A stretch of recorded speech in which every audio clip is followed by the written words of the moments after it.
Website पर result डालें, यह सुप्रीम कोर्ट ने कहा है। शनिवार को 12 बजे रिजल्ट अपलोड करें। एनटीए को सुप्रीम कोर्ट ने महत्वपूर्ण आदेश दिया है कि 12 बजे शनिवार को वेबसाइट पर रिजल्ट डालें।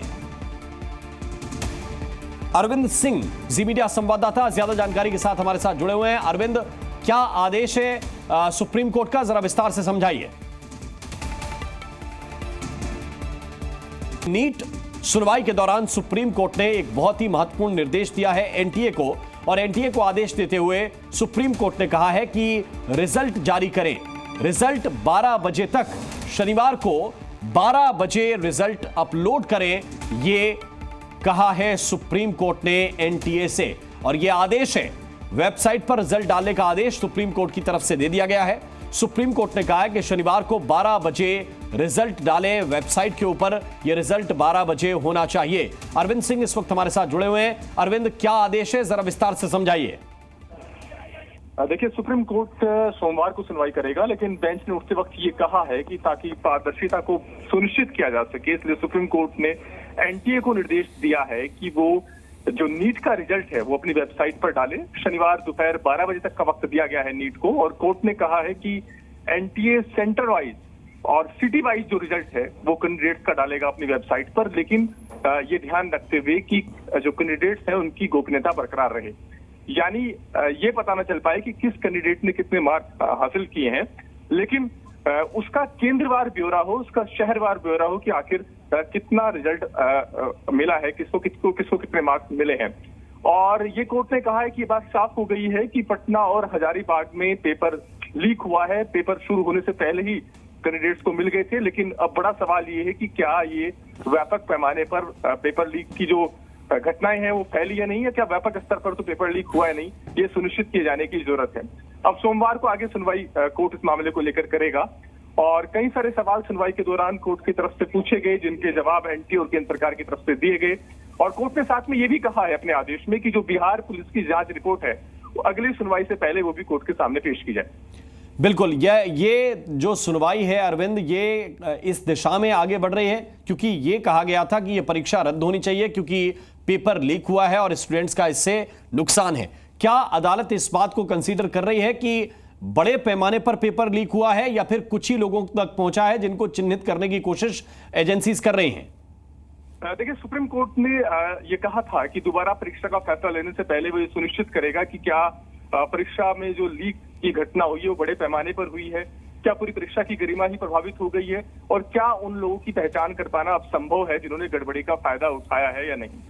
आज जो कोर्ट के सामने तस्वीर उभरी है, याचिकाकर्ता और खुद सरकार और एनटीए की तरफ से जो वकील पेश हुए उनकी दलीलों के सवाल जवाब के क्रम में, उससे एक बात साफ है कि पेपर लीक जिसकी ओर कोर्ट ने भी इशारा किया है कि सिर्फ 5 मई को नहीं, इस बात की संभावना है कि हो सकता है कि 3 मई को या 4 मई को ही पेपर लीक हो गया हो। तो ऐसे में कोर्ट ने भी सवाल उठाया है कि ये अपने आप में बड़ी चिंताजनक बात है, क्योंकि अगर परीक्षा और पेपर लीक की घटना के बीच इतना बड़ा गैप है तो फिर तो बड़े पैमाने पर भी पेपर लीक हो सकता है। हालांकि सुनवाई के दौरान काफी कोर्ट की जो मिली जुली टिप्पणियां रही हैं, और कोर्ट ने इस बार की ओर भी इशारा किया है कि बड़े पैमाने पर गड़बड़ी नहीं लगती है। तो ऐसे में केंद्र और एनटीए तो कोर्ट को इस बात के लिए आश्वस्त करने की कोशिश कर रहे हैं कि जो गड़बड़ी है वो चुनिंदा सेंटर तक सीमित है, सीबीआई उस मामले में तफ्तीश कर रही है, और जो गड़बड़ी कर रहे हैं या जिनको पाया जाएगा कि वो गड़बड़ी उन्होंने की है, उनको काउंसलिंग से पहले या काउंसलिंग के बाद ही उनका रद्द कर दिया जाएगा उनकी उम्मीदवारी, और ऐसे में दोबारा परीक्षा आयोजित करने की जरूरत नहीं है। लेकिन सुप्रीम कोर्ट ने अभी तमाम विकल्प खुले रखे हैं, और अगली जब सुनवाई होगी तो पूरी तरीके से ये बात साफ होने की उम्मीद है कि दोबारा परीक्षा आयोजित होगी या नहीं। लेकिन जैसे जैसे वक्त इस मामले में गुजर रहा है, उससे ये आशंका प्रबल हो रही है कि शायद अब दोबारा परीक्षा आयोजित करने का फैसला सुप्रीम कोर्ट ना ले, लेकिन अभी भी ये विकल्प सुप्रीम कोर्ट के सामने अभी खुला है। बिल्कुल, और ये भी जरा बताइए कि ये जो रिजल्ट अपलोड करने की बात है कि 12 बजे शनिवार को ये रिजल्ट अपलोड किया जाए,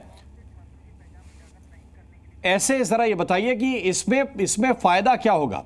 ये कौन से छात्र हैं जिनकी पहचान उजागर ना हो पाए या नंबर उनको पता ना चल पाए, ये थोड़ा सा क्लियर कीजिए, आदेश में क्या है?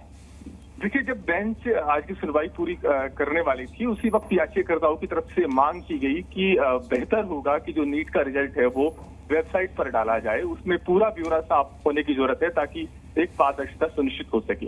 हालांकि एसडी तुषार मेहता की तरफ से कहा गया कि जो रिजल्ट होता है वो सिर्फ उस उम्मीदवार को बताया जाता है जिसका वो रिजल्ट होता है, और ऐसे सार्वजनिक किया जाना ठीक नहीं है।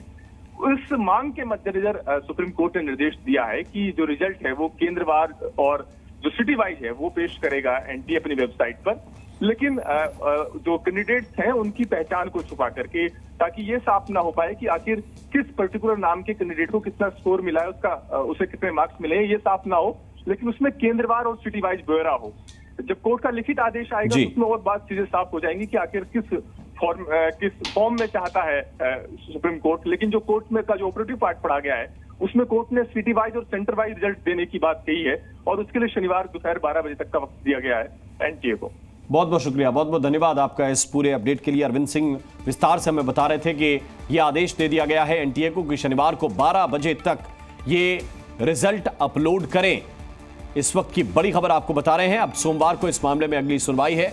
परीक्षा रद्द होगी या नहीं होगी, इस दिशा में सोमवार को आगे जो बहस होगी उसके बाद चीजें निर्धारित होंगी। लेकिन अभी सुप्रीम कोर्ट ने यह कहा है कि ये क्या चिन्हित लोग हो पा रहे हैं जिन्होंने गड़बड़ी की, जिन्होंने पेपर लीक का फायदा उठाया, क्या उन सभी को चिन्हित करने में एजेंसी सक्षम है? और अब तक की जो जांच है पटना के सिलसिले में, रांची के सिलसिले में, वो जांच रिपोर्ट भी सुप्रीम कोर्ट ने तलब की है, तो वो रिपोर्ट भी पेश करनी होगी।